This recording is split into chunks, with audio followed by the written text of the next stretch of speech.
Halo Suster Greta, saya Moses Lantang dari kelas 11 MIPA, dan pada kesempatan kali ini saya akan memberikan sedikit ulasan mengenai video motivasi yang saya dapatkan dari YouTube. Video motivasi saya kali ini berupa renungan singkat yang disampaikan oleh Pastor Stephen Erastus. Nanti link videonya akan saya cantumkan di pengumpulan tugas.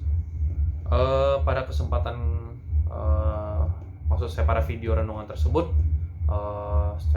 Pendeta Stephen Erastus menyampaikan renungan yang bertopik atau bertitik tumpu dari kitab Roma pasal yang ke-12 ayat yang pertama, yang berbunyi demikian.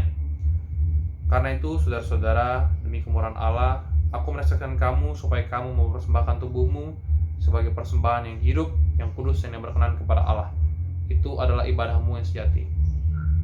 Jadi berdasarkan penggalan ayat ini, Pastor Stephen Erastus memaparkan bahwa kita sebagai umat perjanjian baru atau orang-orang percaya harus senantiasa mempersembahkan tubuh kita ini sebagai persembahan yang hidup, yang kudus, dan yang berkenan kepada Allah, karena itu adalah ibadah yang sejati. Nah, bagaimana caranya? Tentunya banyak cara yang bisa kita lakukan. Salah satu contohnya adalah memenuhi panggilan hidup kita, entah itu kita sebagai seorang siswa, misalkan saya sebagai seorang siswa, entah itu sebagai seorang guru atau dokter atau apapun itu, apapun yang kita lakukan itu adalah pelayanan, persembahan kepada Allah. Jadi selama kita hidup, kita bekerja, kita memaksimalkan potensi hanya untuk kemuliaan dan kehormatan nama Allah saja. Lalu Pendeta Stephen juga mengatakan bahwa karena tubuh kita ini adalah persembahan yang kudus, yang berkenan, maka kita juga harus menjaganya melalui sikap, tindakan, dan perbuatan kita, supaya kita tidak salah melangkah dan kita tidak kita tidak mencoreng diri kita ini sebagai persembahan yang kudus dan yang berkenan. Contohnya apa? Misalkan pada saat kita bermain medsos, kita bertemu dengan orang lain, bagaimana kita menyapa orang lain, apakah kita menggunakan kata-kata yang kasar, bahasa-bahasa yang kasar, atau pada saat kita bermain medsos, apakah jari jemari kita ini menuliskan sesuatu yang menyinggung perasaan orang lain, menyakiti hati orang.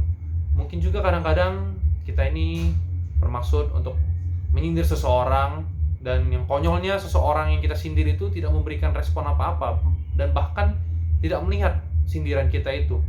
Tetapi jauh daripada itu, ada satu pribadi, ada satu sosok yang kita sakiti dalam perbuatan kita tersebut, yaitu Tuhan sendiri. Maka dari itu kita harus berhati-hati, senantiasa berhati-hati dalam mempergunakan setiap apapun yang kita punya, entah itu medsos, tubuh kita ini, mulut, hati, dan pikiran kita harus kudus, harus bersih, karena kita ini milik Tuhan. Hidup kita selama 78 tahun masa hidup kita ini hanya untuk kemuliaan nama Tuhan saja.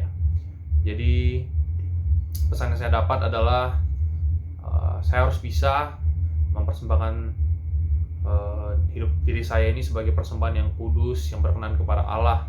Karena saya sangat sadar selama saya hidup di dunia ini, tugas saya cuma satu, yaitu untuk memuliakan Allah saja melalui apapun yang saya lakukan, pikirkan, dan ucapkan. Jadi saya juga harus berhati-hati, dan saya senantiasa meminta bimbingan Roh Kudus, bimbingan Tuhan melalui Roh Kudus, supaya semakin hari saya bisa diarahkan ke jalan yang benar dan saya bisa menjadi berkat bagi banyak orang. Saya rasa itu saja yang bisa saya sampaikan sebagai pemaparan dari video motivasi itu. Saya harap jelas buat suster, dan semoga bermanfaat. Terima kasih.